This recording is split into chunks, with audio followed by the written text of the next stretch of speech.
আসলে তুফান মুভি নিয়ে আমি অনেক বেশি এক্সাইটেড ছিলাম, তাই আমি ঈদের দিনই টিকিট বুক করে চলে গিয়েছিলাম তুফান দেখতে। আজকে ব্লগে সেটাই দেখাবো আসলে তুফান আমার কেমন লাগলো। তুফান কি আসলেই ভালো ছিল? আচ্ছা, যাই হোক, শুরুতে ইজান দেখেন এই ছাগলের পিঠে ওর বাবা ওকে উঠাতে চাচ্ছে, বাট সে উঠবে না। এরপর আমি উপরে চলে আসলাম, উপরে এসে রেডি সেডি হয়ে চলে যাচ্ছি তুফান দেখতে।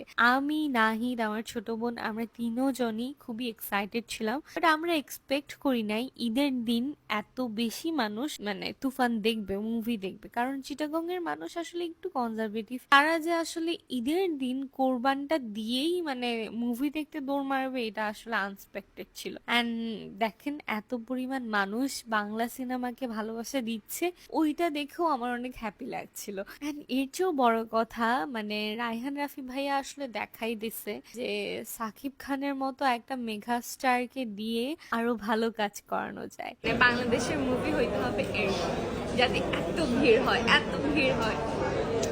মুভি দেখার আগেই শেষ। মানে আমি বুঝলাম না, মুভি তুফান হচ্ছে তুফান অন্য দেখতে level। এসে মানুষই তুফান উঠাইছে না, কিন্তু এই অবস্থা। তো যাই হোক, কথাই বলতো না, মাঝে আজে মধ্যে বাজে। মাঝে মধ্যে আমরা একটু ভাইব দিব কি হচ্ছে ভিতরে। এখন কি খাবার চলো? এই মুভিটা না দেখলে আপনারা, আমার মনে হয় আপনাদের পুরো জীবনটা বৃথা। যারা সাকিব খানের ফ্যান, আপনারা আসল অ্যাক্টিং কি, আসল মুভি কি, আসল বাংলা সিনেমা কি, ওইটা এই মুভিটা দেখলে আপনারা বুঝবেন। বাট আমি বলবো আপনারা সবাই একবার হলেও দেখবেন। যারা সাকিব খানকে পছন্দ করেন, আমি ছোটবেলা থেকে সাকিব খানকে যেভাবে দেখেছিলাম, এই মুভিতে ভাইয়ার অ্যাক্টিং পুরাই ডিফারেন্ট ছিল। আমার মনে হয় বাংলাদেশে রায়হান রাফি ভাইয়ার মতো ডিরেক্টর না থাকলে সাকিব খানের মতো মেগা স্টারকে দিয়ে ওনার যে ট্যালেন্ট, ওইটা প্রমাণ করা যেত না। মানে এই মুভি দিয়েই সেটা প্রমাণ হয়েছে।